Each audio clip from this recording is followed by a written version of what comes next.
Estamos iniciando mais um programa Viva Voz Saúde pela rádio Nossa Senhora de Copacabana, queridíssima do Rio de Janeiro. Hoje é dia 30 de agosto de 2025. O dia seguinte é o dia mais importante do calendário oficial brasileiro para o enfrentamento do que é considerado o maior problema sanitário do planeta, que é o uso de produtos que contenham nicotina. O dia 29 de agosto, portanto, o dia de ontem, é uma data que já existe desde 1986, quando o presidente da República era o presidente José Sarney, que sancionou essa lei, que criou a data para que a gente tivesse a oportunidade de conscientizar a população, chamar o tema, fazer a imprensa se interessar pelo tema, os gestores de uma forma geral, o setor de saúde nem precisa dizer, mas também outros setores da nossa sociedade, como por exemplo o setor de educação. Então, ano que vem, vamos completar 40 anos que nós estamos com essa lei dentro do calendário oficial brasileiro, e isso demonstra duas coisas. Primeiro, que foi importante a gente ter se esforçado para criar essa lei há 40 anos. E segundo, que também foi importante porque demonstra que o problema é seríssimo e é um problema complexo, é um problema de solução difícil, porque nós estamos, então, completando, ano que vem, 4 décadas em que a gente martela nesse tema, e nós temos no Brasil ainda em torno de 21 milhões de fumantes, um pouco mais ou um pouco menos, com todo o esforço que a gente já fez no país, com todo o esforço que o mundo tem feito, contudo, o nosso país é exemplar, é reconhecido, as nossas políticas públicas antinicotina são reconhecidas planeta fora, são exemplares, né? Exemplar no sentido de que às vezes tem países que nos copiam por nós termos adotado políticas públicas importantes, então nos copiam, nós somos exemplo, e mesmo assim a gente, apesar de ter tido um grande decréscimo no número de fumantes no país, uma coisa que talvez nenhum outro país do mundo tenha alcançado, nós temos ainda nós temos quase que o dobro da população de Portugal ainda fumantes, quase 7 vezes a população do Uruguai, a população da Escandinávia, né, que são 7 países, de 28 milhões, quer dizer, a gente pega a população da Islândia, da Noruega, da Dinamarca, das Ilhas Faroe, vamos embora botar os 7 países, e nós temos quase o mesmo número de fumantes. Então, apesar das grandes conquistas, o problema continua imenso, colossal, mesmo entre nós, né?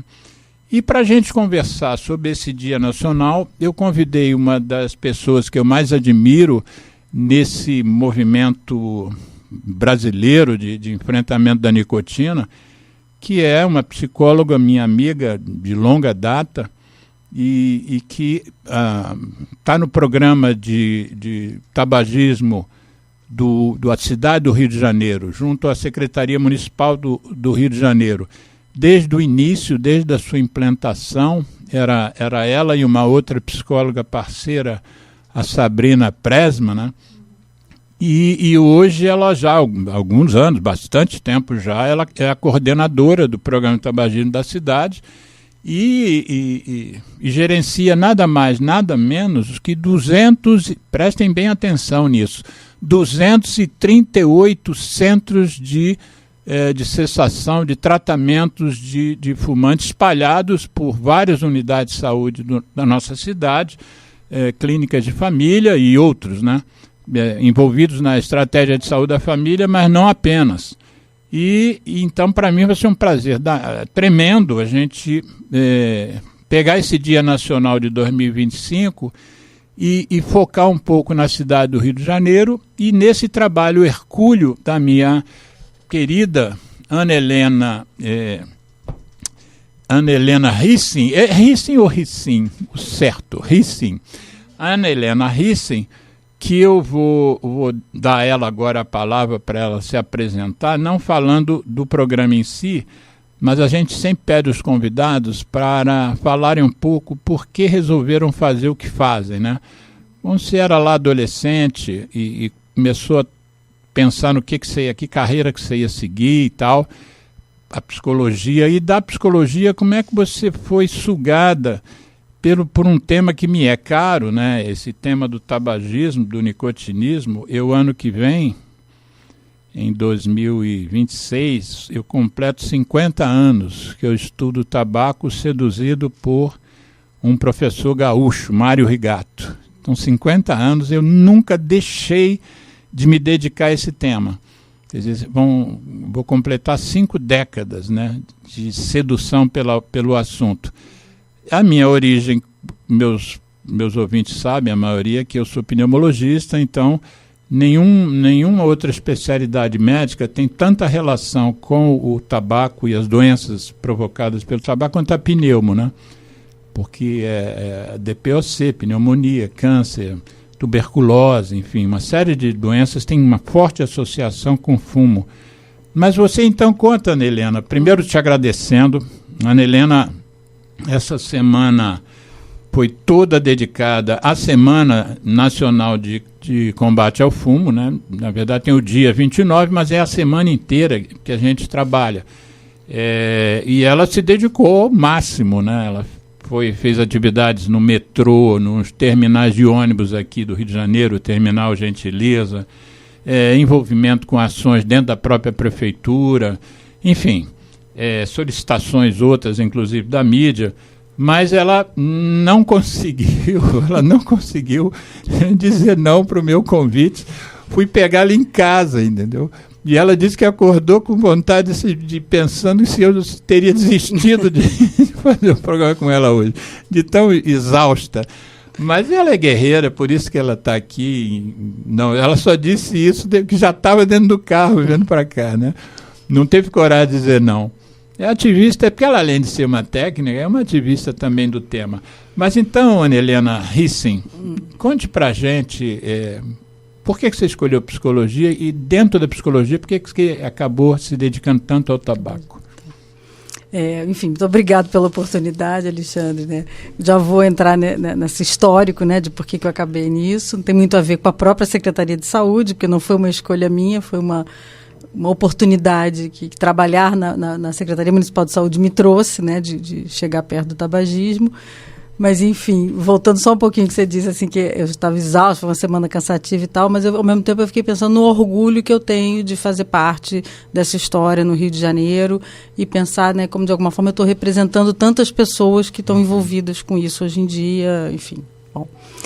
Mas, enfim, então a origem, né? Nossa, a história já vem de longe. Já vem de longe. Não. Mas é que eu penso nas pessoas hoje em dia na própria prefeitura, na Secretaria de Saúde, porque essa semana acabei de receber várias fotos de eventos que aconteceram essa semana e eu estava vendo. Em outros municípios, em outras também, em outros, especialmente assim, mas era, enfim, numa região nossa aqui do Rio que em outros bairros, em outros bairros, né? Isso. Que ele me mandou hoje, uma série de fotos, foi bom até ver isso antes de estar aqui.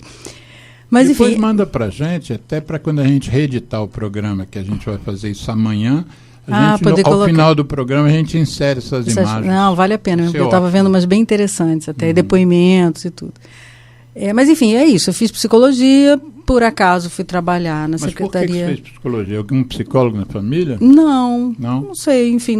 Agora não já lembro. Tem tanto tempo que eu já não me lembro. Mas, enfim, era um assunto que eu gostava, me interessava e fui estudar psicologia.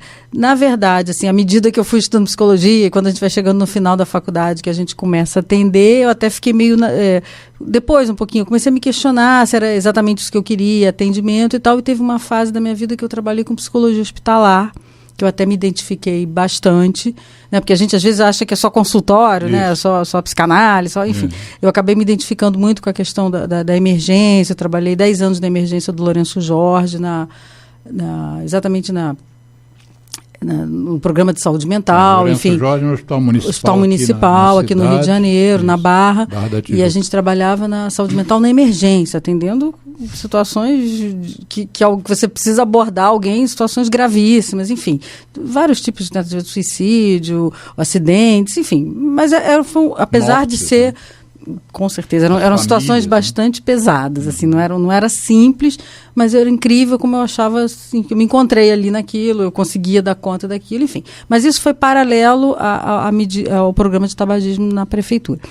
Mas em relação ao tabagismo especificamente, eu acho que assim, foi um presente, assim, que eu trabalhei inicialmente também na ponta, no Miguel Couto e tal, e teve um momento que eu fui para o nível central da prefeitura, no setor que era a coordenação de doenças crônicas, onde ficava o programa do câncer, né, e de hipertensão e diabetes, enfim. E quando eu cheguei lá, né, a minha chefe... Chegou lá para fazer o quê? Exatamente. Coordenação das doenças crônicas. Não, bota uma psicóloga lá. Não, mas enfim, mas nessa época eu nem era psicóloga na prefeitura. Na verdade, quando eu entrei na prefeitura, eu tinha um cargo de agente de documentação médica, né? Inicialmente eu trabalhei digitando, fazendo a IH, que eram, enfim, procedimentos. Eu me lembro da IH. Na verdade, foram oportunidades que foram surgindo. Quer dizer, o meu chefe da IH viu que eu tinha um potencial, que eu tinha uma formação e tal, e me indicou para trabalhar na coordenação de doenças crônicas com a doutora Ana Ramalho, que é uma pessoa maravilhosa, assim, sem dúvida, foi muito importante, né, no meu percurso, né, de trabalho na prefeitura. E a Ana tinha uma coisa assim, muito interessante, assim, e aí, assim, de valorizar o trabalho, de estimular, enfim, era muito bom. E eu lembro que foi a Ana que botou no meu colo, chegando lá, falei, olha, tem esse material aqui do programa de tabagismo que a gente está recebendo, e isso foi em 96, mais ou menos, foi quando eu fui trabalhar lá. 10 anos depois da criação do Dia Nacional. Da criação do Dia Nacional. Mas eu lembro que nessa época, era a época que o programa, né, de controle do tabagismo nacional estava se estruturando de alguma forma. Ele já tinha começado, mas ele estava se estruturando. Então eu comecei a participar de todos aqueles treinamentos com a Vera Luiza. Vera Luiza da Costa lembro muito, Vera Luiza da Costa e Silva, com a Tânia Cavalcante, com a Letícia, com a Valéria, enfim, eu peguei todo e assim, eu digo assim... Letícia Casado e Valéria Cunha. Isso.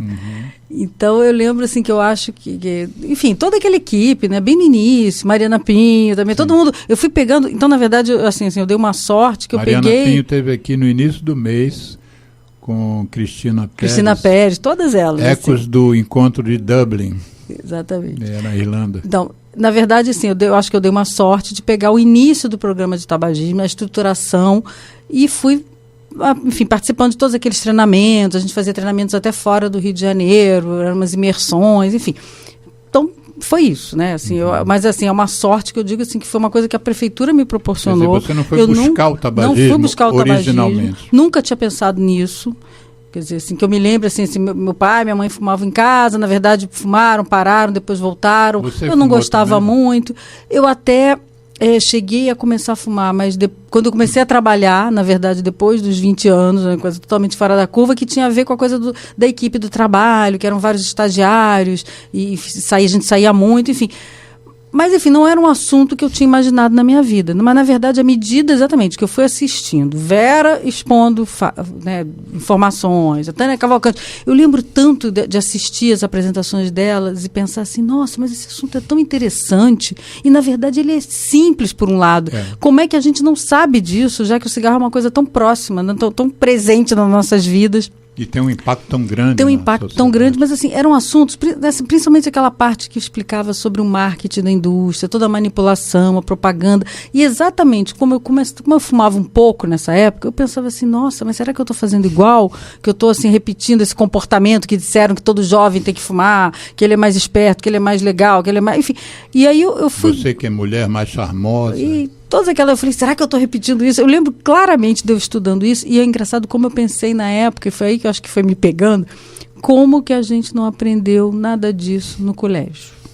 Foi uma coisa que passou pela minha cabeça, porque eu vim de um colégio, de uma escola em que a gente se sentia muito próximo dos professores, que os professores assim, eram muito presentes em fazer a gente ter uma avaliação crítica da vida e tal, e na verdade, na época, eu lembro que os professores fumavam na sala de aula, e esse não era um assunto. E eu falei, gente, isso era um assunto típico que a gente tinha que estar conversando, né? Porque se a gente é manipulado e tal... Te interrompendo, mas já que você trouxe esse passado, eu sou mais velho que você, então eu peguei uma fase que isso era mais tosco ainda, esse controle.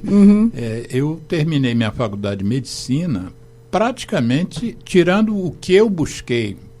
por ter sido influenciado pelo tal professor gaúcho, Mário Rigato, o que eu busquei de conhecimento foi porque eu fui influenciado num congresso em Minas por esse professor gaúcho, porque a minha formação médica não me deu praticamente nenhuma base, então não era só como adolescente, ensino naquela época científico, enfim, eu como médico, e professores meus médicos, quer dizer, óbvio, né, professores, fumavam aí na sala de aula, dando aula para a gente. Isso eu estou falando da década de 70. Mas eu acho interessante você estar tocando nesse assunto, Alexandre, porque até hoje é uma coisa que eu tenho defendido muito, e eu acho que a gente tem que fazer alguma coisa para mudar isso.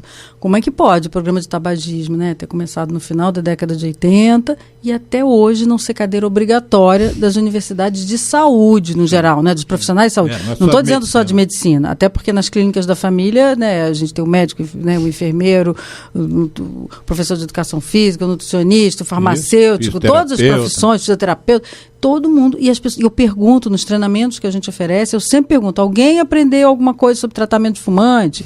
Ninguém levanta o dedo. Quando muito, alguém que fez uma especialização ou teve a sorte de cruzar com algum profissional. Nem aconselhamento breve, nada. As pessoas não aprendem. Depois nós vamos conversar sobre isso, inclusive. Você estava falando, eu que te interrompi, do teu início, isso, né? Continua, então, mais ou menos de onde você parou. Tá. Bom, enfim, e aí fui acompanhando a implantação do programa, isso também foi evoluindo dentro da própria secretaria. A gente tem alguns marcos, né? Assim, sem dúvida, esse momento em que, como você falou, quando a Sabrina chegou na prefeitura, isso foi um momento bastante importante, que isso trouxe uma força muito grande para o programa, com a experiência toda dela de atendimento e tal. Obviamente que foi num contexto que a gente tinha um secretário que tinha um envolvimento com essa questão do tabagismo, né, que era o Dr. Jacó Kligman, que veio do INCA, do Instituto Nacional do Câncer. Foi diretor do INCA. É o meu grande amigo e é a referência. Quando eu tenho um paciente cabeça e pescoço, precisa ser diagnosticado, operado, é para ele que eu mando. Enfim, e aí óbvio que a gente foi um momento que era o Jacó, era o Ivano, assim, que eram pessoas que entendiam bastante da importância do programa de tabagismo, e foi um momento que a gente, de alguma forma, se aproveitou disso para conseguir mostrar para os demais setores da Secretaria Municipal de Saúde, enfim, fazer o programa se expandir pela Secretaria como um todo. Isso, assim, foi um marco, sem dúvida, assim, a Sabrina foi um grande ganho, digo assim, na minha vida, porque era muito bom trabalhar com ela me deu muito, assim, ela me fez ter muita segurança de saber lidar com o atendimento, que era uma coisa que a gente aprendia, mas não executava, enfim, foi realmente, assim, um momento muito importante. Foi um momento que a gente conseguiu se aproximar também da vigilância sanitária, conseguir fazer a lei municipal, que foi em 2008, né, aquela lei de ambientes livres de fumo mais restritiva do que a lei federal, que foi um marco, foi em 2008. A gente teve várias conquistas, né, nesse período, e aí começou o tratamento efetivamente em 2004. E, na verdade, a lei do Rio, que você está se referindo, ela veio poucos meses depois da lei de São Paulo? Não, ela veio antes. Ela veio antes? 2008, ela foi de 2008. Porque eu digo assim, a lei federal, se diz assim, mais rígida do que a lei federal, em relação ao ambiente fechado, a lei federal era bem, né? A lei, isso eu lembro bem desse marco, né? Porque a gente viveu isso, né? Então, a lei federal é a lei de 96, que era aquela lei que já era um avanço, né, de proibir fumo nos ambientes coletivos, mas era uma lei que permitia os fumódromos, que era aquela coisa meio área isolada, com arejamento conveniente, mas você não sabia o que era o isolado, muito menos o que era o arejamento conveniente. Mas, de qualquer forma, eu lembro assim, que em 2004... foi um momento que a gente se aproximou da vigilância e pediu, olha, essa lei tem que ser implantada aqui no Rio de Janeiro, a de 96. E quando a gente implantou essa lei, já foi uma conquista, porque os shopping centers, que não tinham nem como dizer que tinha arejamento conveniente, né, nem área isolada, acabaram com o fumo. E aí os fiscais da vigilância, quando iam tentar implantar essa legislação em bares que tinham janelões, varandas, viam que não, era difícil defender aquilo, era aquela história do colante dizendo qual era o espaço, como se a fumaça soubesse ler placa, enfim.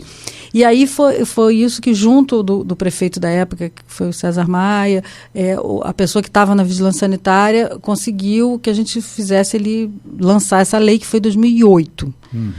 se não me engano, foi maio de 2008 que a gente lançou uma lei mais restritiva, que definia o que era o arejamento conveniente, o que era área isolada, que tinha divisórias, portas, enfim. Agora que você fez essa coisa tão precisa com a data, agora estou me lembrando que o que veio depois de São Paulo foi a lei estadual.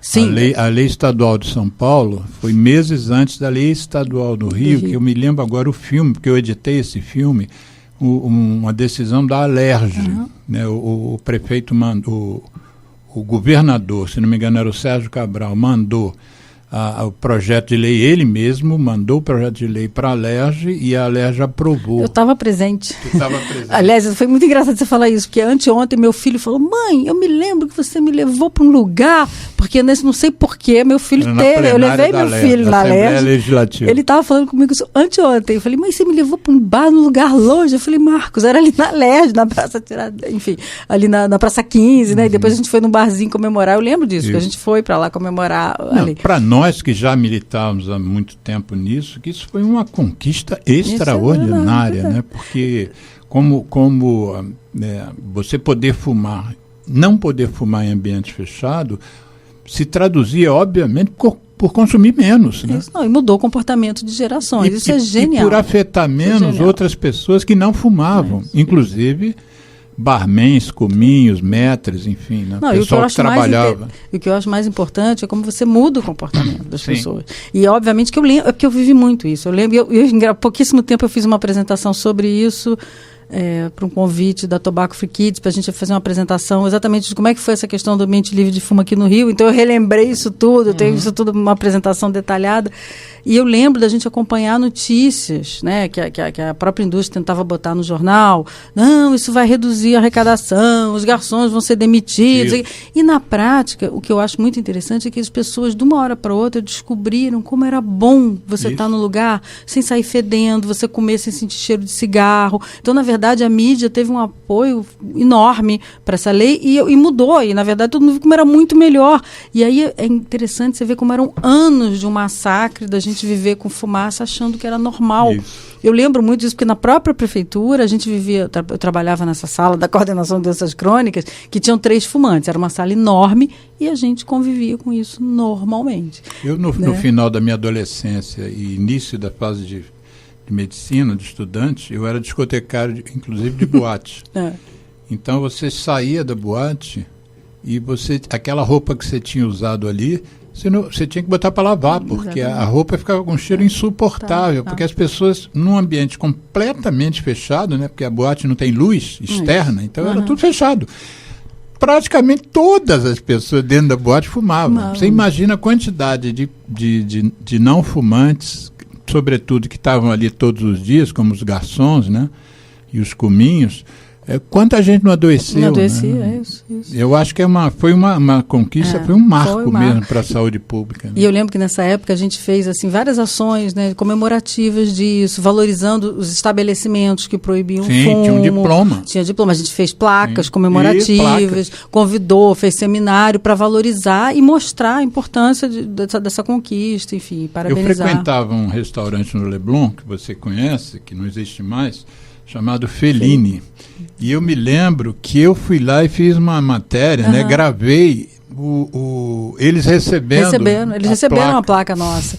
O Fellini, eu lembro que, enfim, tem um outro ali pela Lapa, que a gente também entregou a placa, mas já tem um tempinho. Mas foi muito emocionante essa época.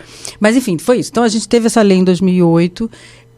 Obviamente que essa lei sofreu uma série de recursos, né? Assim, a indústria entrou com um sindicato de hotéis, bares, restaurantes, se não me engano, né? Não foi ela não entrou escancaradamente, ela arrumou alguém para entrar por ela, alegando que uma lei municipal não poderia ser superior a uma lei federal.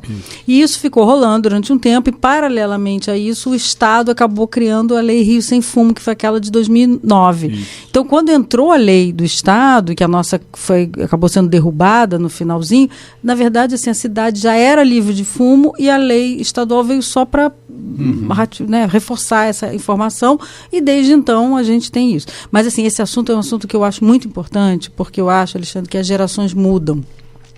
As gerações mudam, os estabelecimentos abrem e fecham. Então, eu acho que esse assunto, e até a gente teve esse ano uma lei municipal dizendo que todos os estabelecimentos é obrigatório que haja uma sinalização aparente, né? Que tem que ter sinalização. Né? Isso eu acho que é uma questão que a gente precisava envolver também. Enfim, os setores que liberam alvarás, licenças e tal, que conste ali, olha, todo mundo que vai inaugurar tem que lembrar que ele tem que ter uma placa dizendo que é proibido fumar.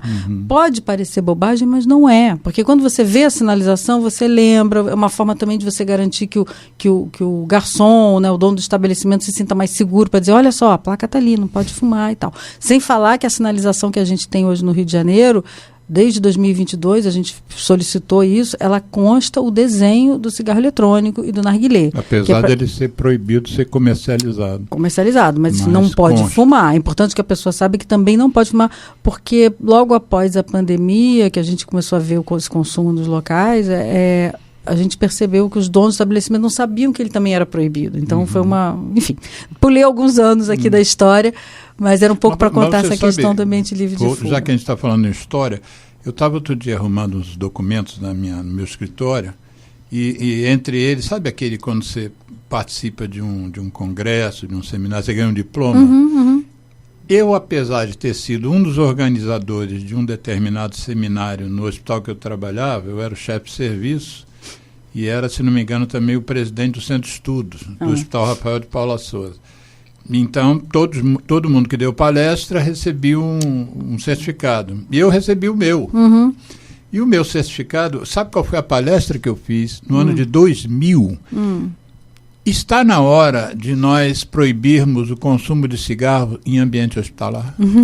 Quer dizer, há 25 anos atrás, fumava-se no meu hospital, que era um hospital especializado em doenças pulmonares, tinha cirurgia torácica, tratava câncer de pulmão, tratava tuberculose, a maior especialidade era a tuberculose. Fumava-se dentro do hospital. Eu fiz uma palestra perguntando se não está na hora. Será que não chegou o momento? É engraçado, você está falando isso, mas eu lembro, assim, na própria secretaria, né, esse período todo que eu vivi lá, até a gente conseguir tirar o cigarro de dentro do prédio da prefeitura. Hoje em dia parece uma coisa tão simples, mas foram anos, né, de sensibilização, e depois, às vezes, você ainda sentia o cheirinho pela escada, aí o pessoal vinha reclamar, enfim... por isso que eu digo que as novas gerações não viveram esse processo que a gente viveu. O INCA, que você mencionou aqui como que é hoje ainda a sede, entre aspas, do Programa Nacional de Controle do Tabaco, o INCA também passou por essa fase, né? O INCA é um Instituto Nacional do Câncer. Imagina. Do ponto de vista diagnóstico você pode fazer, mas do ponto de vista dos pacientes que estão inscritos no INCA, são pacientes de câncer. Pois dentro do hospital, dentro do Instituto, fumava-se. E eu me lembro que uma das estratégias que o INCA usou para controlar se o processo de parada de fumar dentro do hospital tinha dado certo, estava dando certo, você deve se recordar disso, e eu usei lá no Hospital de Curicica, que era você contar as guimbas, que eram que as pessoas, os funcionários e pacientes que fumavam, jogavam guimba num lugar. Aí eles começaram a fazer um projeto de interromper aquela cessação, e o monitoramento era feito, bom, nesse lugar aqui, no início, tinham 50 guimbas, agora tem 30. Está dando certo o negócio. Você lembra disso? Quer dizer, é o INCA, né? É curioso, né? Esses detalhes que a gente, né, lembra, né? E viveu, enfim, de alguma forma. Mas, enfim, história isso, tá? Né? Eu amo história. Mas, enfim, passado esse, assim, eu acho que é interessante a gente falar um pouco do que a gente vive atualmente, né? Assim, quer dizer, ao longo desses anos, então, a gente foi treinando muitos profissionais para eles aprenderem como tratar o fumante, né? Isso tem a ver um pouco muito com essa época que a Sabrina chegou lá, que a gente iniciou os treinamentos e tal. Só um minutinho. Toma uma aguinha que... Começa a falar muito, toma água. Deixa eu botar mais água para você aqui, que o Geraldo já providenciou a sua água. Diga. Prossiga. Mas vamos lá. Então, a gente começou com esses treinamentos que a gente oferecia na prefeitura. No começo eram treinamentos com poucas pessoas. Depois, assim, ao longo do tempo, a gente já tinha que arrumar lugares para 100 pessoas, 80 para fazer os treinamentos. Na verdade, originalmente, vocês foram treinados pelo INCA, não foi isso? Sim.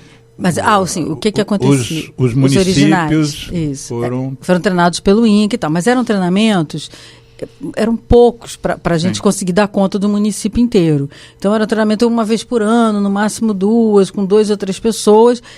E por isso que eu digo que a Sabrina foi muito importante na prefeitura, porque quando ela chegou, a própria prefeitura se apropriou do treinamento e a gente começou a dar o treinamento na própria prefeitura para os nossos profissionais.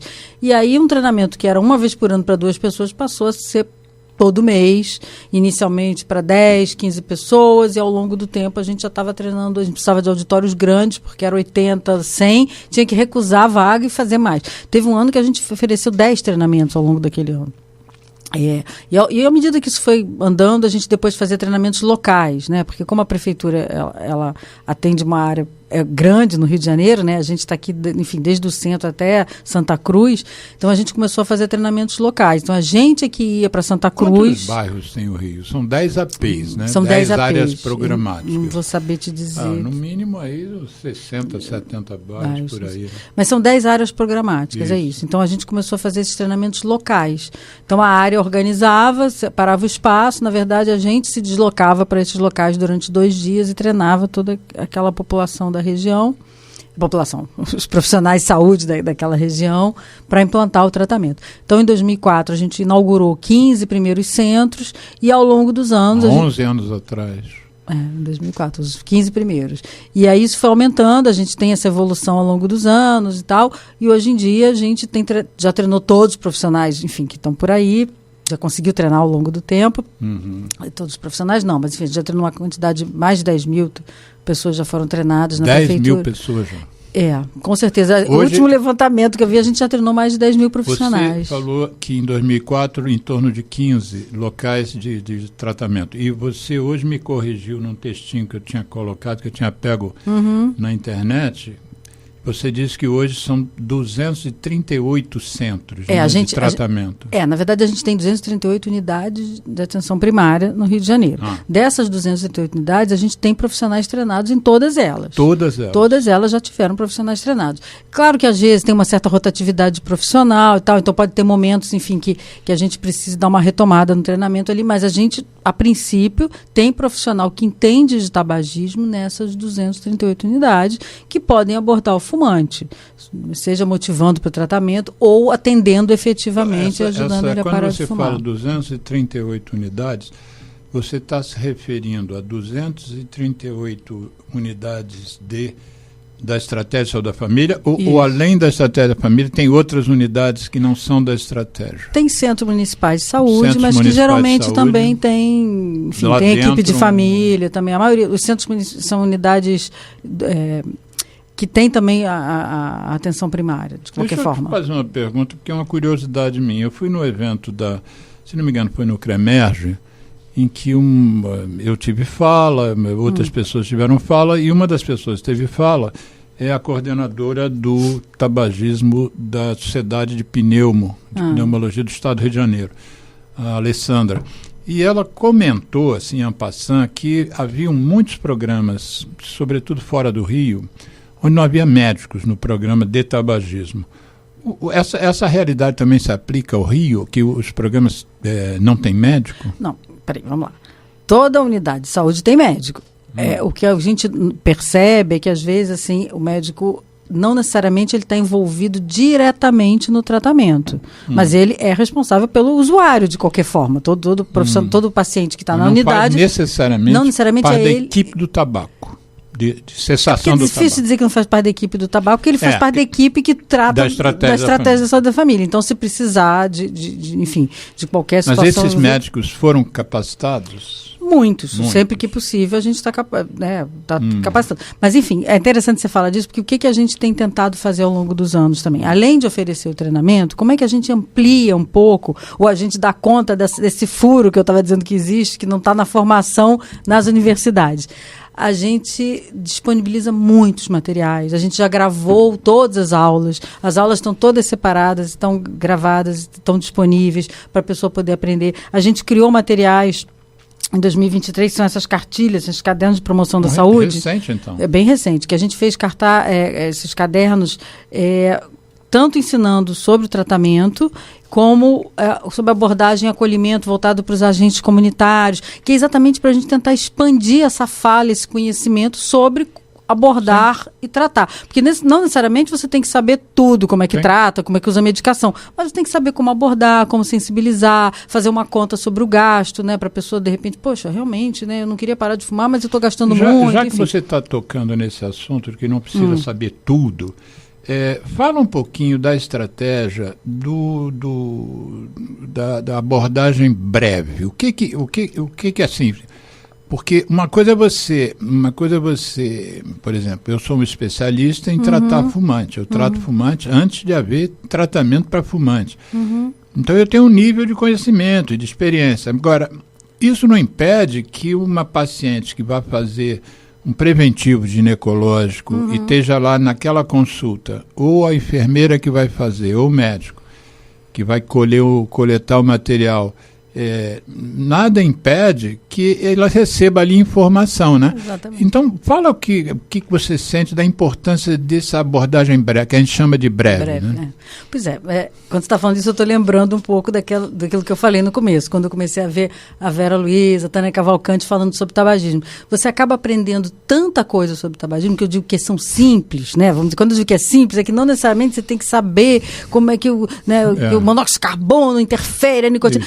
Mas assim, quando você sabe, né, ver o gasto com cigarro, então vamos fazer uma conta. Olha, são coisas simples, né? Vamos fazer uma conta. Quanto custa o teu maço? Quanto custa o maço da sua esposa, do seu marido, da sua sogra? Quanto tem que estudar por mês? Poxa, mas a senhora aqui, né, na sua casa eu vi que está faltando um fogão, não tem a geladeira. Então, assim, a gente tenta, junto, por exemplo, dos agentes comunitários, eles poderem ver, olha, dos agentes comunitários. Você pode ver, a pessoa não tem uma janela no quarto, precisa fazer um outro cômodo. Faça a conta. Eu lembro sempre de uma enfermeira que contou isso pra gente, que ela estava com um usuário fumante, tentando fazer ele parar de fumar porque ele tinha tuberculose, uma coisa assim.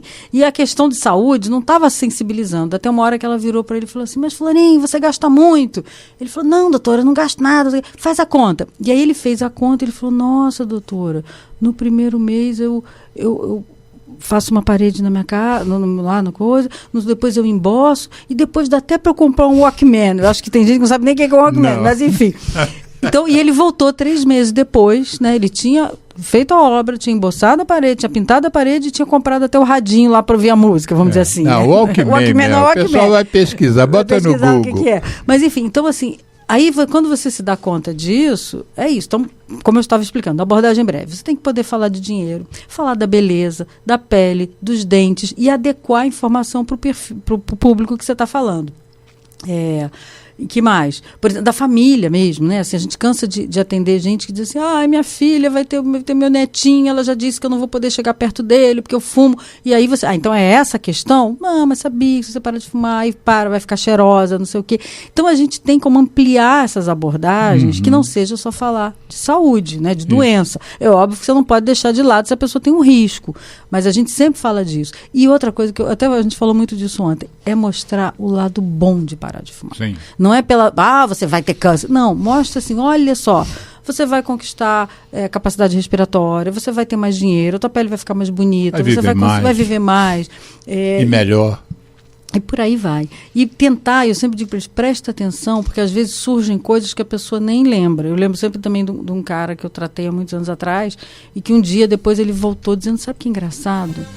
Agora eu não saio de perto do meu filho para fumar. Então eu sento, a gente assiste filme, ele senta no meu colo, dá beijinho, diz que eu tô cheiroso. Ele nunca tinha dito que eu era fedorento, mas agora ele fala que eu sou cheiroso e a gente conversa.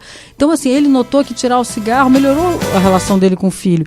Ele não veio pedir para melhorar a relação com o filho quando ele quis parar de fumar, mas ele ganhou. Então a gente fala muito desses ganhos. Uma das coisas assim, né, que eu vejo aí, já como médico, vou voltar ao exemplo que eu trouxe do ginecologista, né? A pessoa foi lá com objetivos específicos.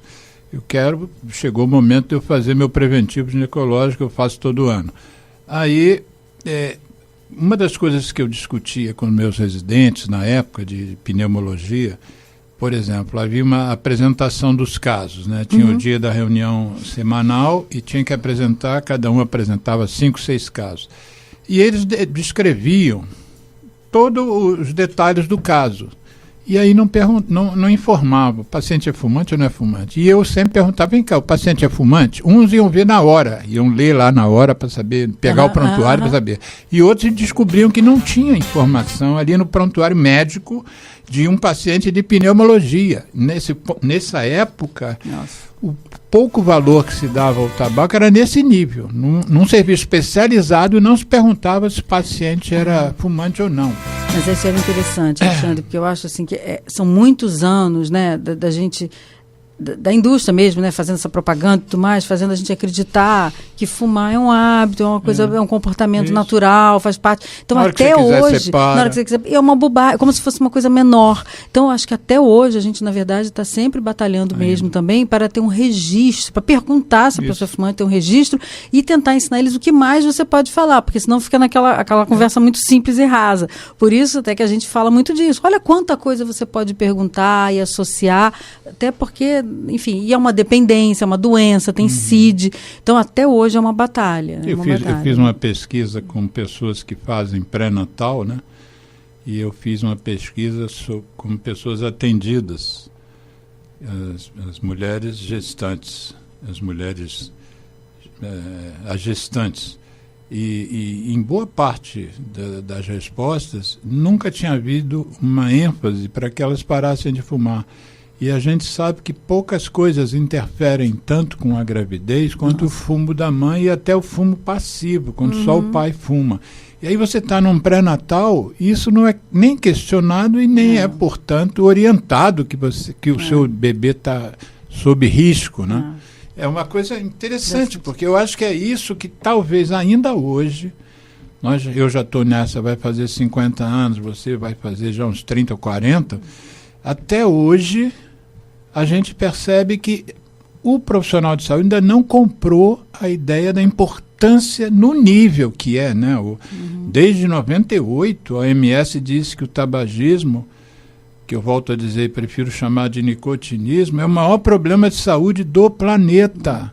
Temos, os números desceram por uma mudança na contabilização dos dados, mas até ano passado a OMS falava em 8.700.000 mortes por ano. Eles mudaram a metodologia, agora não é que tenha caído, mas agora o quantitativo que a gente usa são 7 milhões. 7 milhões de mortes por ano, né? É um holocausto anual. E aí você tem, a OMS diz que para cada morte você tem 20 adoentados graves. Então, se você tem 7 milhões de mortes por ano, você tem 140 milhões de adoentados graves. Fora o custo, que hoje está estimado anual para os países todos, 2,4 trilhões de dólares. Quer dizer, dá, sei lá, mais de 10 trilhões de reais. E mesmo assim, ainda hoje, você parece que não compraram a ideia ainda. Né? Enfim, a gente acha que ainda tem muito para andar, mas é óbvio assim, que ao mesmo tempo eu vejo assim, como a gente ganhou coisas na secretaria, né, nesse sentido. Assim, o programa de tabagismo, ele é um programa valorizado, né, a gente tem campanhas, né, as pessoas, né, essa coisa quando a gente, nessas datas, né, que a gente estimula, que aponta, organiza atividades, a gente recebe, né, tantas fotos e de descrições de atividades, assim, você vê que tem muita gente que compra e acredita e vê a importância de trabalhar o tabagismo, que é para a gente dar um alívio, né, de você ver como é bom, né, que tem gente que vê que realmente isso é importante.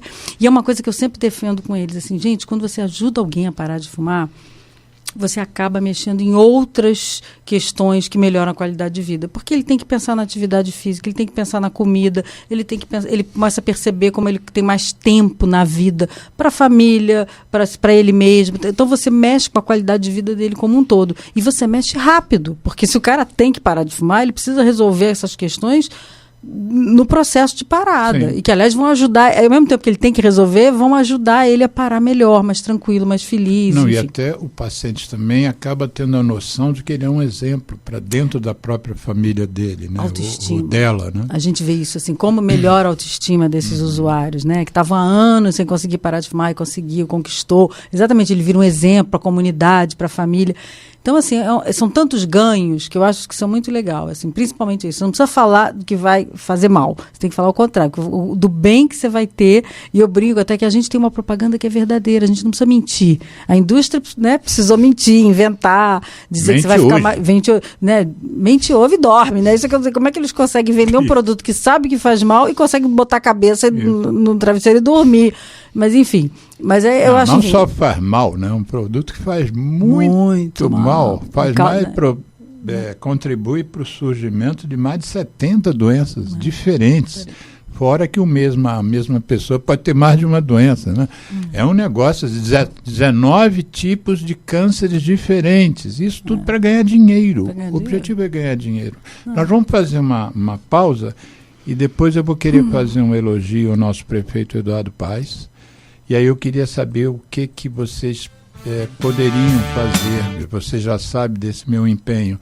O Eduardo Paes sancionou, do mesmo jeito que o Sarney sancionou a lei do Dia Nacional Sem Fumo, em 86, o Eduardo Paes sancionou 2 leis que eu propus, que eu apresentei para 2 vereadores diferentes, Carlos Eduardo e depois o Eduardo Moura, e eles apresentaram primeiro a lei que criou o Dia Municipal de Conscientização de Crianças e Adolescentes, que eu escolhi a data de 11 de outubro por ser véspera do Dia da Criança e não ser feriado.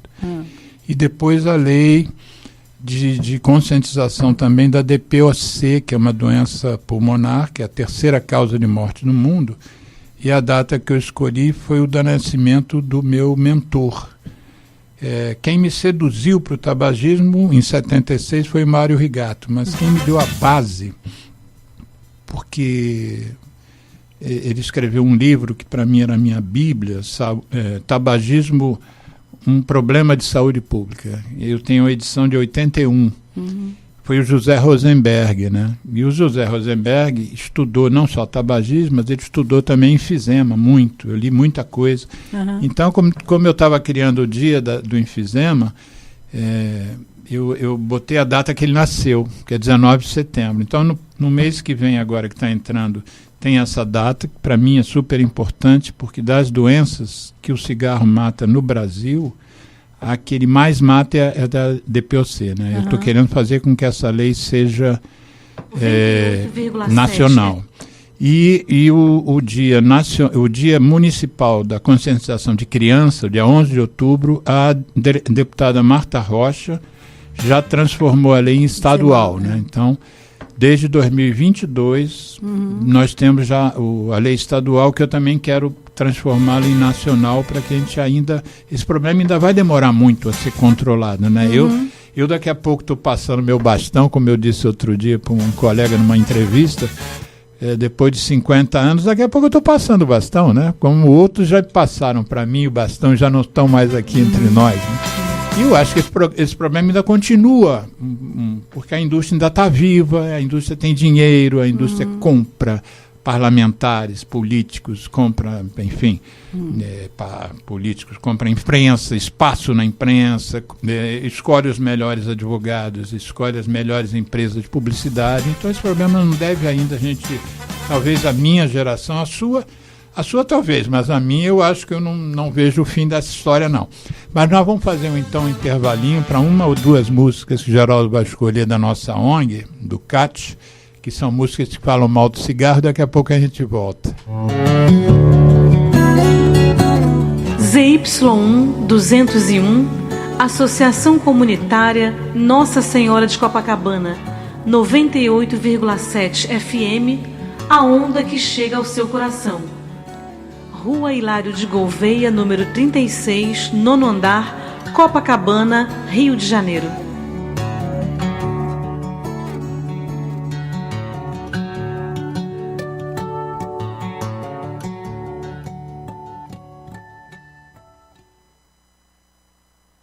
Eu me chamo Tony Garrido, junto de Vange Souza, a gente convida a dizer não ao cigarro, não ao tabaco.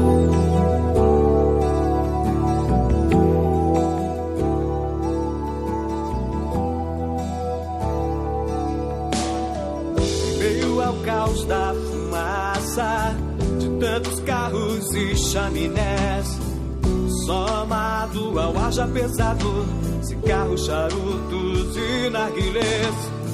Efeito estufa é feito por cada um mais um contra, já são dois a favor do ar mais saudável. Apague o cigarro, acenda o amor. Eu trago a música, soa bem ao meu e ao seu ouvido. Eu trago a música, é o que temos sempre oferecido. Eu trago a música, respiramos melhor o planeta e nós. Eu trago a música, mundo sem tabaco, levante a sua voz.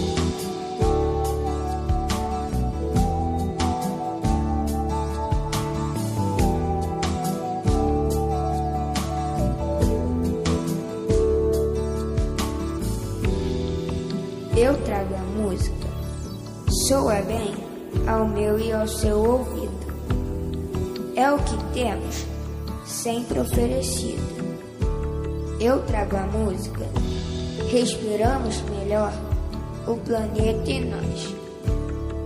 Mundo sem tabaco, levante a sua voz. Efeito estufa é feito por cada um mais um contra, já são dois a favor. A favor do ar mais saudável, apague o cigarro, acenda o amor. Eu trago a música, soa bem ao meu, ao seu ouvido. Eu trago a música, é o que temos sempre oferecido. Eu trago a música, respiramos melhor o planeta e nós. Eu trago a música, mundo sem tabaco, levante sua voz.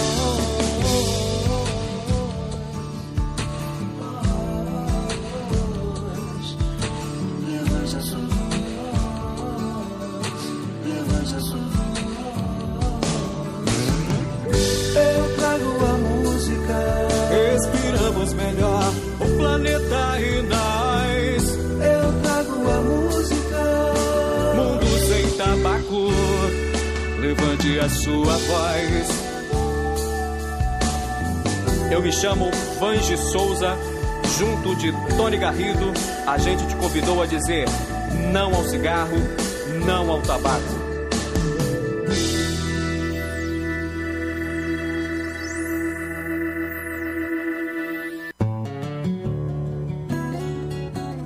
ZY1 201, Associação Comunitária Nossa Senhora de Copacabana, 98,7 FM, a onda que chega ao seu coração.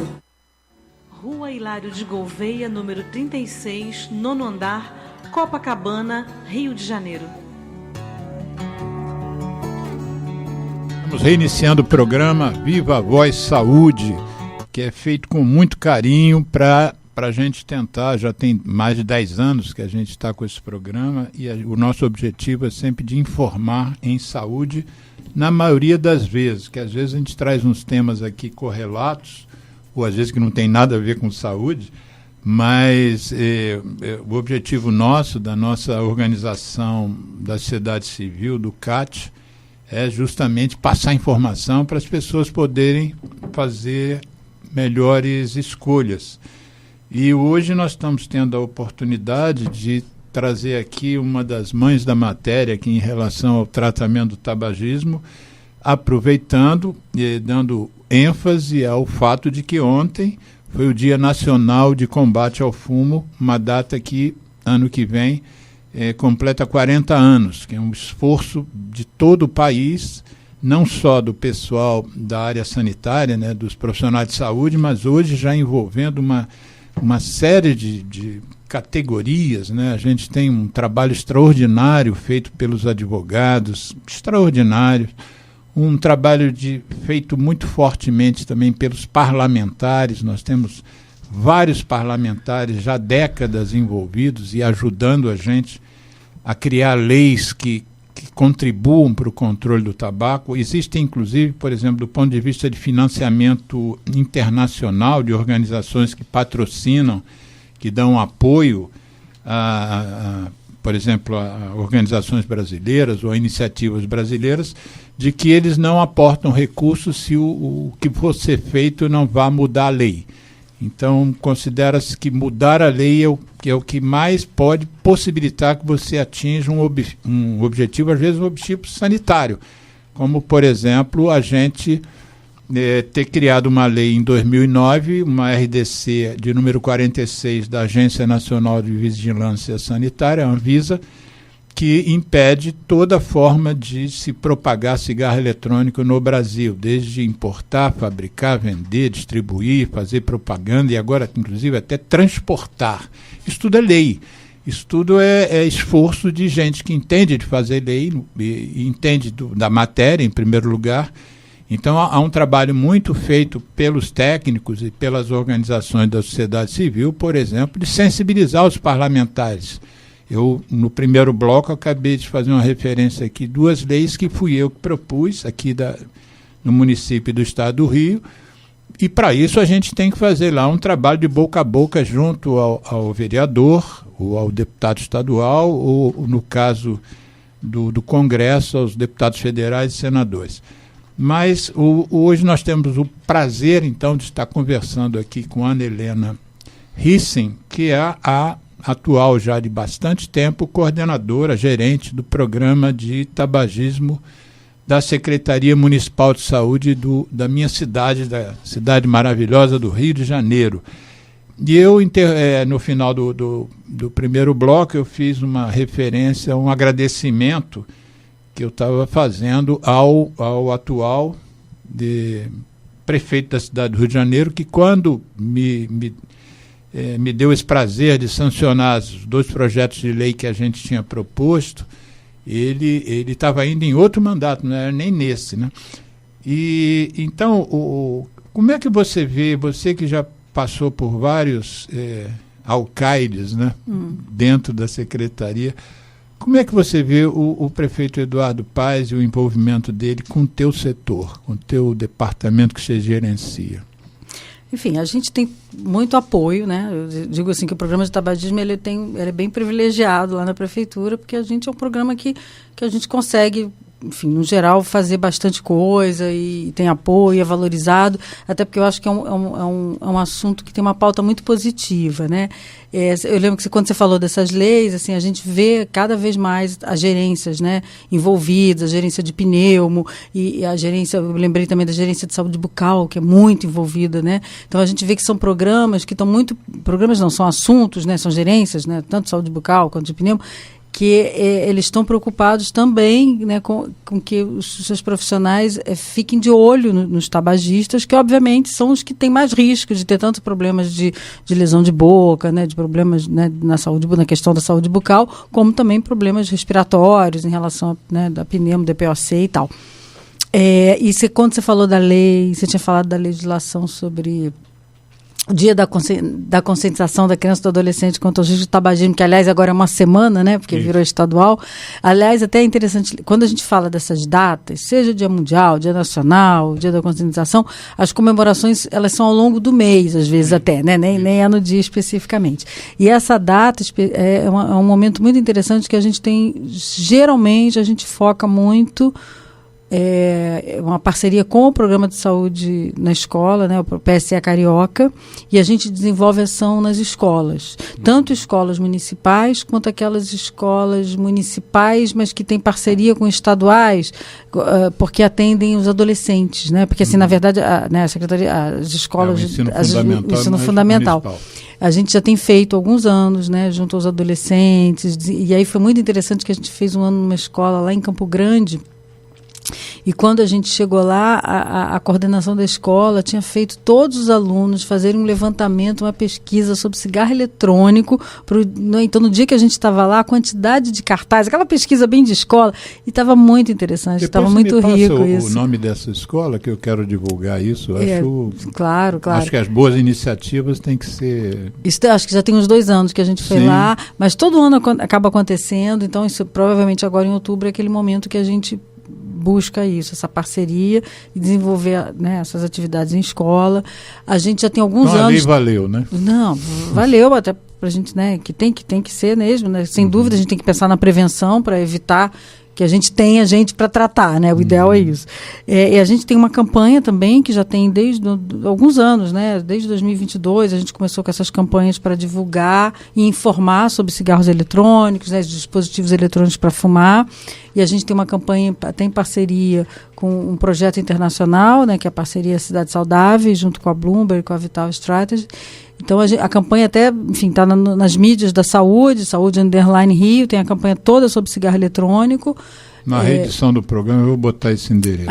Saúde _Rio. Rio, e de repente eu até vou te passar exatamente os assuntos da campanha, né? O caminho para chegar na campanha. E ontem foi lançada exatamente a campanha agora atual, um depoimento de uma usuária que já está sem fumar há 4 anos, enfim, está bem interessante, eu assisti ontem.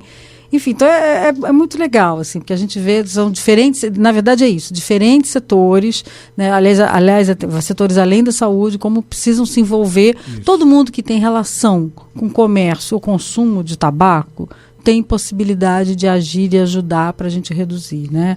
Reduzir o consumo, reduzir a iniciação principalmente. Essa questão da propaganda nos pontos de venda, eu acho que é uma questão que assim, até a gente tem que pensar até como o país como um todo lida com isso, porque ele conseguiu a lei, né, uma lei importante, né, mas assim, como ela tem uma dificuldade de ser aplicada no país como um todo. Então, eu acho até, na verdade, hoje em dia eu defendo que a gente tinha que acabar com a exposição do tabaco no ponto de venda, né? Que assim, eu acho que tem países, né, que bota dentro da gaveta escondido, não tem que ter aviso nenhum, porque a propaganda eles não conseguem, a indústria dá um jeito de não adequar a propaganda com a legislação. Aliás, então, muito difícil. Eu sou um dos que valorizo o programa nacional, não só o programa nacional formal, institucional, que é capitaneado pela equipe do INCA, mas como eu valorizo a participação e a gerência da CONIC, né, que é aquela comissão que tenta implementar as ações do Tratado Mundial do Controle do Tabaco no Brasil, que no caso hoje a presidente, eu acho que o termo que se dá é presidente, é a Vera Luiza da Costa Silva, né, que já esteve inclusive aqui.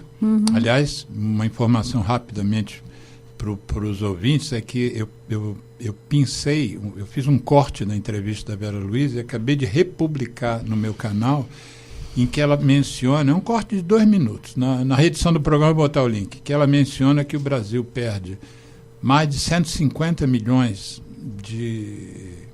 150 bi tem de prejuízo por ano com esse sistema tabaco e recebe de imposto 8. Então é uma conta que não fecha, não é uma frase que a gente usa.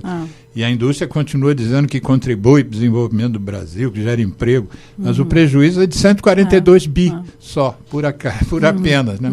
Mas você estava falando das iniciativas da associação, do programa, da Secretaria de Saúde, melhor dizendo, com a Secretaria de Educação, através do PSE.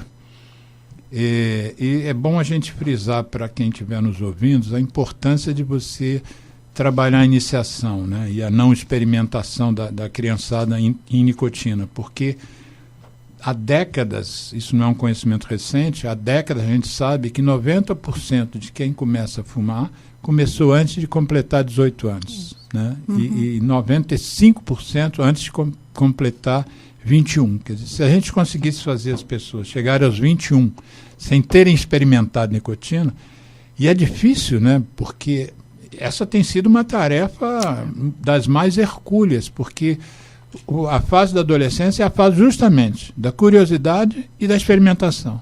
Aí você diz, não, mas não pode experimentar. Mas é só um. A nicotina é tão poderosa que um professor da Universidade Americana de Massachusetts, o Joseph de Franza, ele tem um postulado que hoje é uma frase que eu repito, que é a frase dele. Para os geneticamente determinados, um cigarro apenas, experimentado, já pode desencadear toda a cascata de neurológica, né, e rumo à dependência. Então, fazer com que o adolescente não experimente um cigarro, quando às vezes o irmão mais velho fuma, o pai, a mãe, o avô, o tio, o professor e o inspetor da escola, e não experimentar nenhum ao longo da adolescência toda, dos 6 anos, ou 7 anos de adolescência, ele precisa estar muito bem informado disso, para não cair nesse erro, que é o que você caiu lá atrás, que eu caí. Eu perdi meu avô por câncer de pulmão, perdi o outro avô por câncer de garganta, todos fumantes. Meu pai infartou aos 42. Meu padrinho querido, fumava também, morreu disso. E eu comecei a fumar com 17 anos, fazendo vestibular de medicina, né? Eu parei de fumar quando minha filha nasceu. Eu já tinha 30. Já pneumologista há 7 anos, né? Então, o trabalho que a gente precisa ter de sensibilizar jovens é um trabalho árduo. Acho que é mais difícil até do que fazer fumantes parar de fumar, mesmo a gente sabendo das dificuldades que é, né? Como é que você percebe que nós estamos hoje?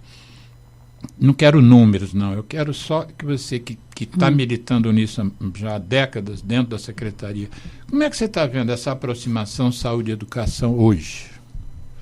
Enfim, o PSE é um programa muito forte. A Prefeitura acabou de completar 10 anos, né, do PSE Carioca. A gente teve uma comemoração quarta-feira sobre isso. Enfim, a gente sempre a gente está sempre abastecendo eles, né, de material e oferecendo oportunidade da gente poder trazer esse tema para as escolas. Enfim, não vejo dificuldades, mas assim, é óbvio que assim, a gente tem, no Rio de Janeiro, a gente tem mais de 1000 escolas. Então, assim, na verdade, o problema é conseguir ter perdas. Eu mencionei com vocês o Zé Cardoso e a Jaqueline Guabiraba em 2 programas diferentes, e eles mais ou menos bateram, são 1.536 escolas. É um mar de é um escola. Mar de escola, né? Assim, na verdade, a gente fica pensando assim, às vezes, assim, sei lá, tinha que ter... Enfim, mas é uma coisa do programa mesmo, assim, né? A gente, hoje em dia, tem mais dificuldade, sei lá, de imprimir papel, material, essas questões, né? Tudo digital, enfim. Mas, enfim, o trabalho é valorizado, todo mundo tem essa noção, enfim. A escola comprou essa ideia. Isso, basicamente, o que eu estou querendo te perguntar mas, Alexandre, assim, eu trabalho na saúde, eu não sou especialmente do programa de saúde carioca, então é uma coisa que eu não saberia. Enfim, eu acho que muitas escolas compram isso, mas claro que a escola pode ter outras questões, dependendo da região e tal. Assim, eu sei que o PSE, com certeza, ele assume isso, mas assim, esse é um setor, esse contato é feito através do PSE, e eu talvez não possa aprofundar demais essas questões. O que eu discuti com o Cardoso e com a Guabiraba, que são do PSE e que são da área da educação, portanto, é que eu tenho uma certa paixão por um tema que é chamado protagonismo juvenil, né?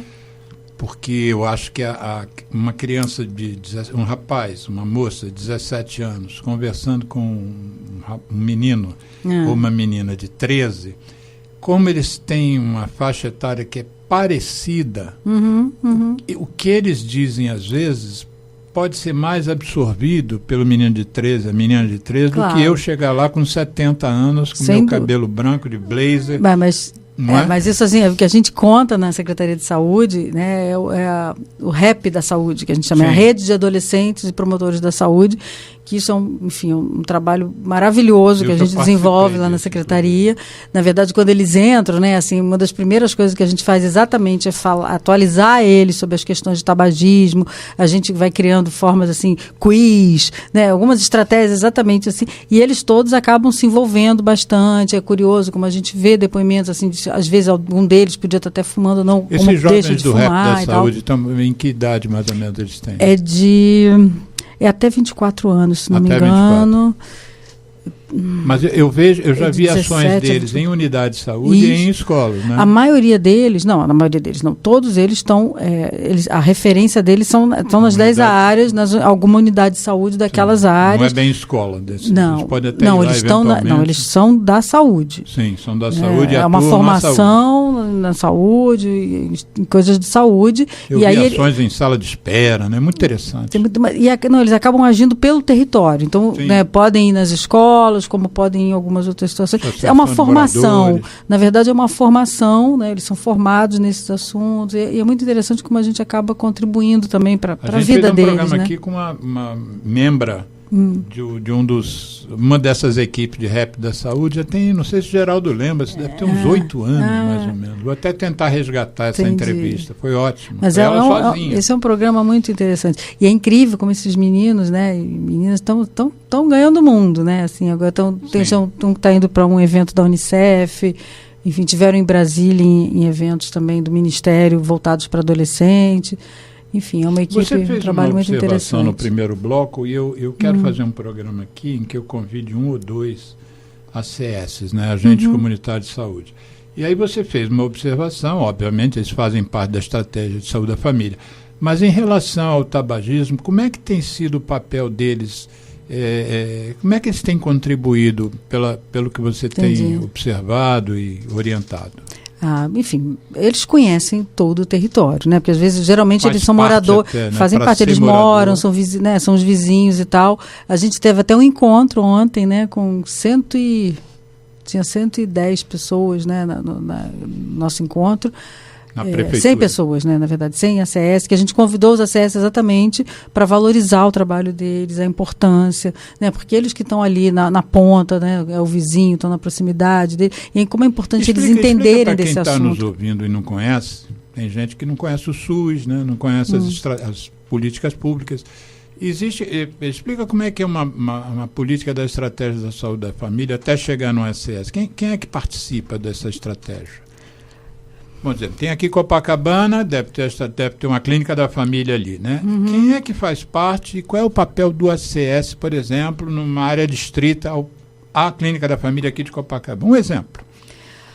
Enfim, a equipe de saúde da família é composta por médico, enfermeiro, enfim, tem um dentista e também... Médico generalista, né? De preferência.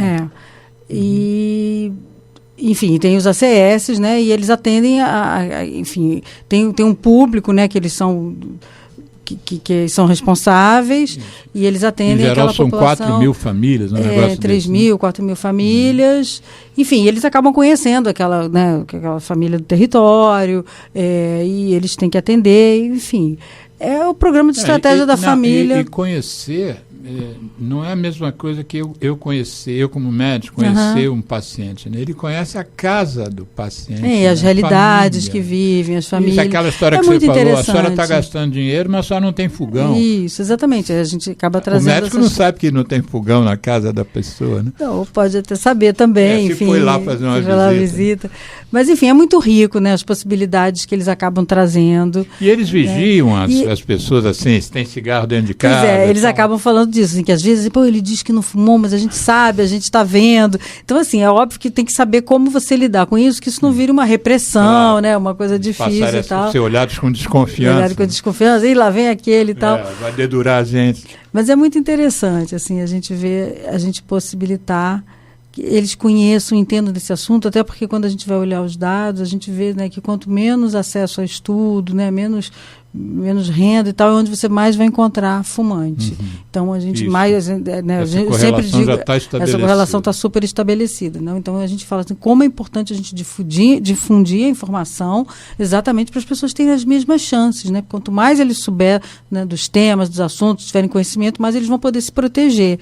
Então por isso que é importante também a gente contar com o apoio dos ACS. E é interessante também como os ACS, eles têm uma constância, vamos dizer assim, né? Eles às vezes estão mais tempo naquele território, eles não saem dali. Então, né, enfim, então é importante que a gente traga eles, né, para esse tema, para esse assunto. Durante um tempo, eu participei de um projeto como um dos coordenadores, que era um projeto de tuberculose e HIV, E eu fui a várias partes do Brasil.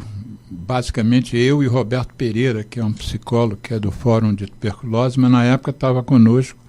A gente era da FAP e estávamos ajudando a administrar um recurso que vinha do exterior, dos 8 países mais ricos do mundo, e a gente tinha que supervisionar as ações que estavam determinadas.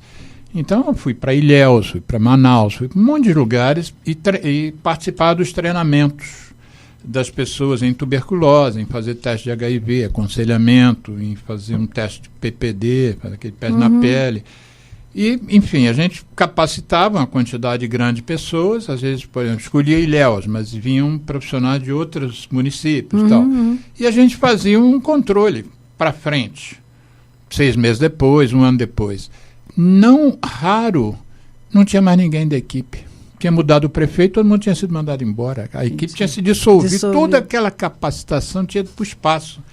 Então, isso eu imagino que também deva ser um problema que vocês que precisam da estratégia da saúde e família capacitada, ter que capacitar de novo, né? Isso acontece. Isso, dependendo dos momentos, isso já aconteceu, enfim, né? Mas aí acabou que eu fico pensando, bom, a gente de qualquer forma está treinando profissionais, né? Mesmo que ele talvez não esteja mais aqui, ele está levando esse conhecimento para algum outro lugar, porque na verdade é um conhecimento, então né, não perde. Isso mas esses são momentos, né? Assim, a gente está num momento, né, momento bem positivo de crescimento na secretaria. Isso, obviamente, que né, se a gente for pensar na época da pandemia, teve momentos que teve mais delicada essa situação. Eu coloquei o título do programa como Dia Nacional de Combate ao Fumo, que é a data que nós estamos celebrando, e dei um subtítulo, como o que o Rio de Janeiro... como é que está o Rio de Janeiro? E eu não posso, então, perder a oportunidade em trazendo aqui a gerente do Departamento de Tabagismo. Como é que está teu filho em relação, assim... porque uma das dificuldades da saúde pública é as pessoas terem ou não terem acesso, né? O que me parece é que a Prefeitura, a Secretaria Municipal de Saúde, não só em relação ao tabaco, mas muito em relação ao tabaco, tem possibilidade desse acesso. Mais pessoas que queiram podem ser ajudadas a se livrar do que a gente, falei há pouco, o maior problema de saúde do planeta. Como é que você está vendo? A população tem comprado, tem buscado, tem fila na porta, tem vaga sobrando. As pessoas já entenderam que podem ser ajudadas aqui no Rio de Janeiro, na cidade, nem fala no Estado, não. Não, sim, nem poderia falar sobre o Estado, né? Porque não tenho esse conhecimento. A gente varia, assim, a gente teve momentos que a gente tinha unidades que a gente sabia que quando né, começava o tratamento era uma fila enorme e tal. Tem um tempo, eu não tenho ouvido muito isso de ter filas enormes, mas assim, o tratamento ao mesmo tempo ele está disponível o tempo inteiro. Então isso é uma coisa também que a gente tem trabalhado na Secretaria já tem um tempo, é de não necessariamente, que é uma coisa que teve épocas que aconteceu isso, não é para fazer lista de espera, não é para marcar só uma vez por mês, assim, o tratamento tem que estar disponível o tempo inteiro. A pessoa chegou, até porque o fumante é isso, ele quer agora, mas não quer depois. Isso. Então chegou, acolhe, começa a conversar, já começa a dar orientação, faz o atendimento. E é interessante isso, as pessoas saberem que como é que ela faz para parar de fumar, né? Quer ajuda, precisa de ajuda.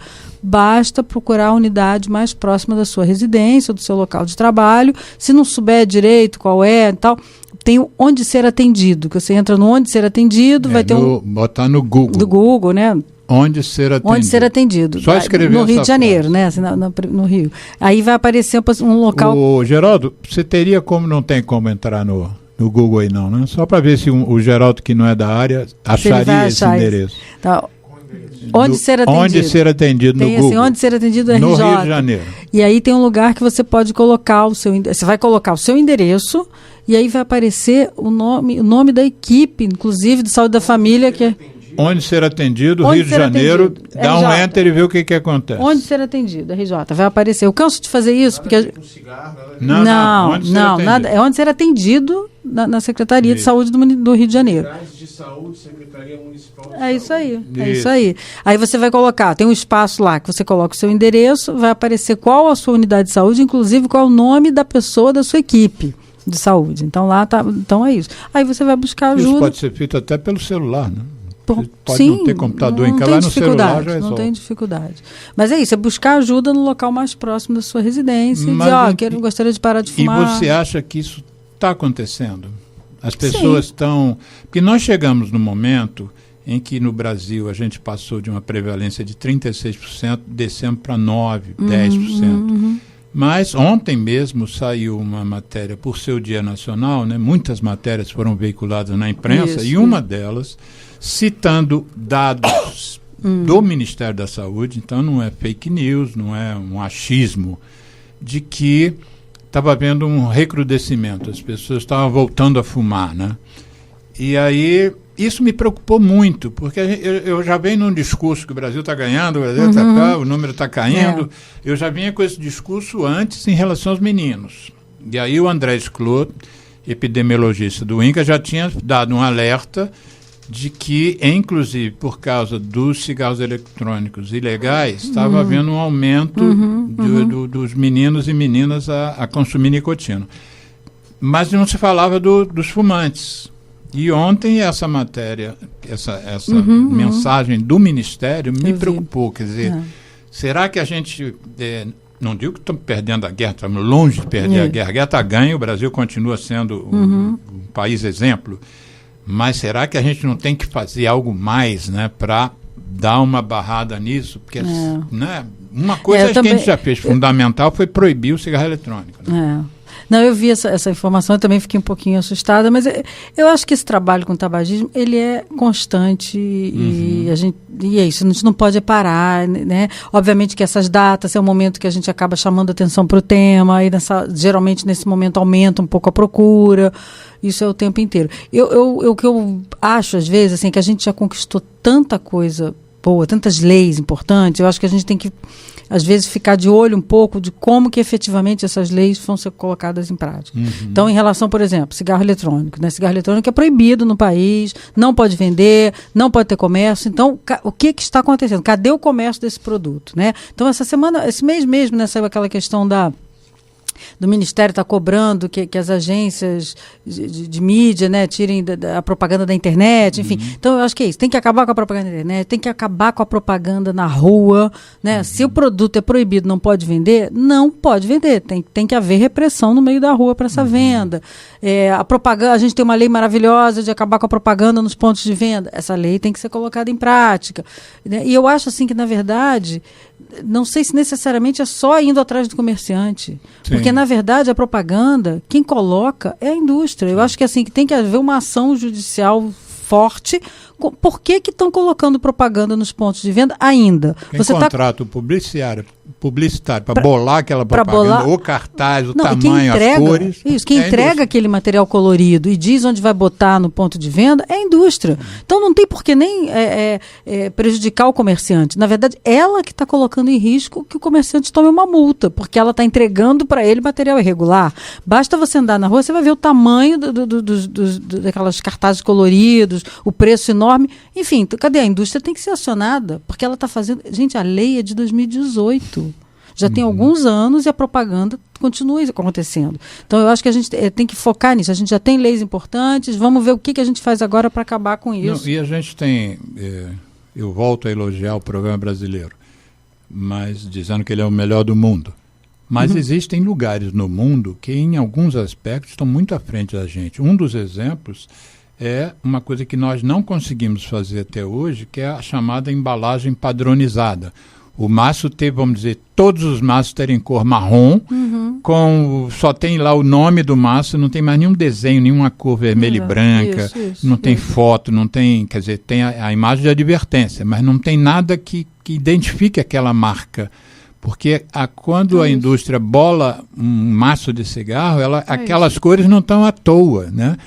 E, por exemplo, a Austrália já faz isso há bastante tempo. Uma outra coisa que a gente não está conseguindo modificar, e a lei eu acho que está parada no Congresso há 10 anos, se não me engano o projeto de lei do Serra é de 2015, são os aditivos. Acho que é 2012 até. Outro dia eu peguei um maço de uma marca que eu não vou citar o nome, Mas o maço estava lá, com aquelas palavras em inglês, né, não sei o que, mint fresh, não sei o que, como se fosse um frescor de menta, que são umas bolinhas que eles colocam no filtro e você, quando fuma, aperta aquilo e vem o gosto. Isso beneficia quem? É prejudicial a quem? Sobretudo a criança e adolescente.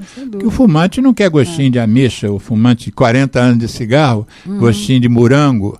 Ele vai detestar aquilo, mas aquilo é para facilitar a entrada da adolescência. E nós não conseguimos acabar com esses aditivos, né? Mas eu acho que é isso também, isso que você falou. Ou é padronização dos maços, melhor ainda que padronização dos maços, é assim, tirar de vista. Isso é a terceira coisa, tirar de vista. Tira de vista e acabou. Porque tem gente que não conhece como a gente, as imagens de fora do Brasil.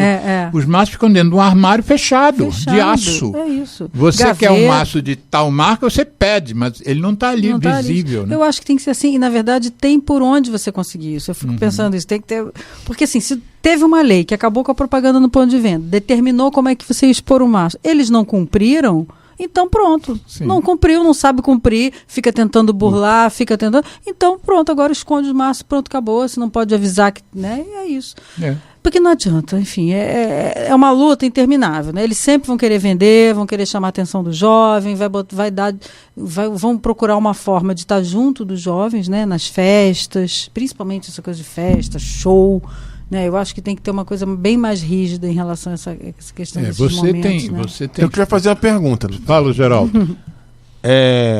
Uma coisa curiosa, o pessoal fala muito de cigarro do Paraguai, que vende muito. Por quê? Porque é mais barato do que o cigarro daqui? Deixa para a Ana Helena responder. Não, até onde eu sei é isso também, porque o cigarro no Paraguai, na verdade, assim, o cigarro, o que a gente sabe disso, né? Até o Alexandre me corrija se não foi isso, que o tabaco é produzido aqui no Brasil, aí ele saía do Brasil, ia para o Paraguai, porque aí não tinha imposto, aqui, e voltava, porque saía um cigarro mais barato. Mas o que a gente já sabe há muitos anos é que o cigarro paraguaio é produzido no próprio Brasil. Né? Não é à toa que volta e meia está na televisão estourando, né? Assim, que trouxeram paraguaios escravizados produzindo aqui mesmo dentro do Brasil. Então, na verdade, assim, é incrível, assim, a gente já sabe que é um produto que acaba dando lucro, né? Não é à toa que muitas pessoas assim que lidam com o comércio irregular, né, se envolvem com isso, porque ganham dinheiro com isso, porque é uma dependência, a pessoa acaba usando aquilo para o resto da vida. Uma dependência é uma droga que mais gera dependência, que se conhece. Dependência, né? Que dá dinheiro, dá lucro, enfim. Então, volta e meia aparece na televisão, né, que estão estourando o lugar que vende. Eu sempre ouvi dizer, o Paraguai é produzido ali em Caxias, aqui pertinho do Rio. Enfim. Não, e o Paraguai também produz tabaco, inclusive... Desculpa só isso, mas outras marcas? São marcas que não são nem aprovadas, que não são reconhecidas, né? Que não tem, elas não têm aprovação da Anvisa. Eles inventam lá um negócio, lá, bota uma capa e manda ver. Tem várias marcas que não tem no Brasil, assim, formalmente, não existem no Brasil, mas também tem cópias, né? Mas lá no Paraguai, o presidente do Paraguai tinha duas empresas de produzir cigarro, né? O cigarro paraguaio. Nós temos a questão tributária super importante, Geraldo, também. Porque todos os estudos mostraram que de todas as iniciativas para você reduzir o consumo de tabaco, a iniciativa que gera mais eficaz é aumentar o preço. Não tem nenhuma outra. Tudo isso, botar foto no maço, proibir fumar em tal lugar, tudo isso são coisas que contribuem para a redução, mas aumentar o preço é o melhor. E também para reduzir a iniciação. Quanto mais caro o cigarro, menos uma criança vai experimentar. Então, temos uma outra coisa que a gente não tem dado conta no Brasil, que é a venda de cigarro varejo, né? O maço de cigarro custa R$12, você compra um cigarro a R$1. Para quem está vendendo o maço, que tem 20, a R$1 ele ganha 20 naquele maço de 12. Então, para o comerciante, traz lucro. E para a criança é um prejuízo inenarrável. E a proibição de venda de cigarro varejo no Brasil, ela monta a 1997. Quer dizer, nós já vamos, daqui a 2 anos, para 30 anos que é proibido vender cigarro varejo. E, Geraldo, se você daqui até pegar seu transporte para sua casa, passar em algumas bancas de jornais, só de curiosidade, pergunta assim, tem cigarro varejo? Você vai se surpreender. praticamente 100% das bancas de jornais, que hoje se tornaram lojas de conveniência, vendem cigarro a varejo. Mas, para fechar, o teu trabalho hercúleo da sua equipe, da secretaria e dessa associação com as escolas, e respondendo aquela pergunta, como é que está o Rio de Janeiro preparado para o Dia Nacional e daí para frente, para reduzir esse impacto sanitário do tabagismo? Tem alguma coisa que você não tenha dito, que você tem vontade de fazer, que você acha que por aqui pode ser um caminho? Como é que você se sente agora do ponto de vista pessoal? O que você gostaria de fazer que você ainda não está fazendo e que a sua equipe poderia fazer que não está fazendo? O quê? Nossa, tanta coisa, não vem com tanta coisa. Não é tanta coisa, estou até pensando que isso é importante, né? Que você não estejam fazendo ainda. Até porque o Daniel Sorange vai estar nos ouvindo, o prefeito vai ouvir certamente, o Eduardo Paes. Não, enfim, eu acho assim que na saúde a gente faz bastante coisas viáveis. A gente já conseguiu conquistar o fato de estar a gente já tem o treinamento de tabagismo na residência, né, de enfermagem da prefeitura. Eu acho que é uma coisa que aí não é uma coisa que eu conseguiria, mas que eu gostaria muito, é que realmente o treinamento do tabagismo fizesse parte da formação, né, da graduação dos profissionais de saúde, principalmente. Eu acho que não só de saúde, porque, na verdade, o tabagismo a gente sabe que envolve tudo. Né? Eu tenho certeza que o tabagismo faz parte das faculdades que lidam com marketing, publicidade, porque, claro. Enfim, com certeza. Então, também tem que fazer parte das outras, né? Mas, então, eu acho que, sem dúvida, uma das coisas mais importantes, assim, eu acho que ia ser muito bom se a gente conseguisse fazer com que esse entendimento... Os currículos das universidades todas de saúde, que envolvem profissionais de saúde, incluíssem o tabagismo. Não só do ponto de vista do mal que ele faz, mas de como tratar e abordar o fumante, prevenção, porque é isso, né? Isso. Então, eu acho que seria uma das coisas mais importantes. E eu acho também que outra coisa importante, que aí não compete só a mim, né, mas eu acho também que todos os setores que lidam com o comércio do tabaco, da nicotina, tinham que se envolver com isso. Como que eles podem ajudar a prevenir? Né? Se eu, na hora... Sei lá, eu penso sempre nessa coisa da pessoa ter licenças e alvarás, né? Eu acho que tem que existir uma rigidez um pouco maior em relação às leis de tabagismo. Elas estão por aí, elas têm... As leis existem. As leis existem. O cumprimento... Então, por que elas acho que elas precisam ser valorizadas, né? Então, assim, né, do mesmo jeito que para inaugurar tem que ter, sei lá, a questão do incêndio, né? Por que também não tem que, né, ter a questão de ser proibido fumar, essa formação, enfim, mas é isso. Você, para abrir um estabelecimento, o bombeiro tem que autorizar, né? Tem que dizer que está de acordo. Tem que dizer que está de acordo. Por que também a lei de tabagismo... Eu queria que a lei de tabagismo tivesse a mesma importância. Tudo bem, vou dizer assim, tá vendo? Só pensa no tabagismo, tem tantas coisas importantes, mas enfim, é o meu tema, meu assunto. Não, não só é o seu tema e o meu, como o tema do programa, mas ele é o maior problema de saúde pública do planeta. Nós não estamos falando de privar alguém de um prazer, né? Nós estamos falando de como a gente pode reduzir a experimentação de um veneno por pessoas, nossos compatriotas, né? Nossos filhos, às vezes, nossos netos, nossos sobrinhos. E a gente tem lei que fala sobre isso, que diz como fazer isso. E nós que já participamos de elaboração de lei, você, para criar uma lei, não vem da sua cabeça, né? Eu me lembro que quando a Anvisa estabeleceu a RDC de 2009, reforçou agora em 2024, de impedir o comércio do dispositivo eletrônico, aquilo ali foram pareceres de gente que entende muito. Eu ajudei até alguma coisa, mas a Anvisa contratou oficialmente a USP. Então a USP se dedicou durante alguns meses a reunir material que deu na mão da Glória Latuf, aquela técnica da Anvisa, que depois a Cristiane Jourdan, que era diretora daquela área, apresentou relatórios brilhantes. Então não é à toa que você cria uma lei. E as leis são difíceis, porque às vezes não passam. Você viu Demora. a lei do ambiente fechado aqui do Rio, que a indústria embargou, porque vai demitir garçom. A gente estava salvando o garçom. Isso, essa de aditivo, que está aí há um tempão, né? Isso, 10 anos a lei sabe não a anda. dificuldade de Mas quando a lei anda, a gente tinha que garantir que ela fosse funcionar. Agora, isso não cabe só a nós, né? Isso é uma coisa que nos angustia, mas enfim, a gente tem que abrir mais, botar mais gente nesse caldo de cultura. E a mídia, eu acho que a imprensa deveria ser um pouco mais atuante também do que né? Por que os jornalistas estão vendo as pessoas vendendo algo na rua que não pode ser vendido, como cigarro varejo, como cigarro eletrônico, e não fazem muitas matérias e cobrando das pessoas? Vem cá, você é o responsável por essa fiscalização, assim, o que está acontecendo, né? Porque senão depois a gente vai ver escândalos, como a gente viu essa semana, escândalos financeiros, escândalos de combustível e tal, uma coisa que foi crescendo porque não teve restrição, né? Não teve ninguém que impedisse, mas isso realmente não é uma coisa da sua área, né? A gente fica manifestando a nossa angústia, mas não temos, nem você como gerente e eu como da sociedade civil, a gente não tem o poder de cobrar isso, na verdade. Né? Não é? Mas e aí? Ana Helena, o Geraldo já avisou aqui que o programa está encerrando. Você tem 3 minutos olhando para essa câmera aqui da verdade. Faz de conta que você está falando com pessoas que estejam pensando se vão ou não procurar, que sejam fumantes, claro, e que se vão ou não procurar uma das unidades de saúde aqui da cidade para receber ajuda para parar de fumar. O que você diria?